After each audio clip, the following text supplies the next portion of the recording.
It's Bob Sansevier here with Brian Murphy and Pioneer Press Deputy Sports Editor John Plume. Brian, in the space of a few days, the Wild lose Jacque Lemaire, his choice, lose Doug Risebrough, not his choice. Craig Leopold, the owner, dumped him. Now, what do you see him going for a big name? Is Leopold trying to put a stamp on his team, make it his team?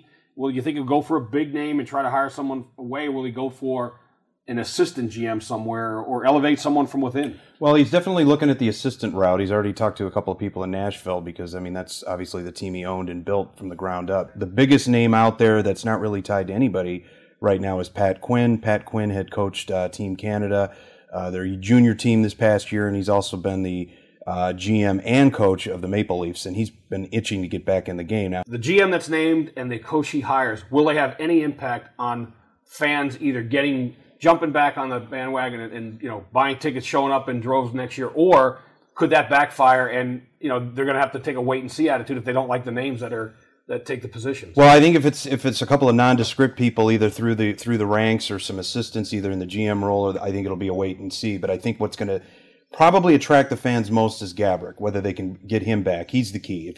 If they can re-sign him, they still have one of the most dynamic players in the league. What kind of players are they going to be in free agency come July 1? I mean, Gaborik's going to chew up a lot of money under the cap if they do re-sign him. If they don't re-sign him, they'll have a lot of room to go out and get some people. If they bring him back, he is going to be expensive because I don't see them signing him before the free agent period starts because he wants to see what he can get out there, and that's going to just drive that price up. I agree with Brian. This Gaborik, if they bring him back, I think they'll continue to have this great 18,000 sellout every game. But no Gaborik, I think for the first time in this franchise's history, we're going to start to see some empty seats. Well, we'll just have to wait and see. Brian, John, thanks.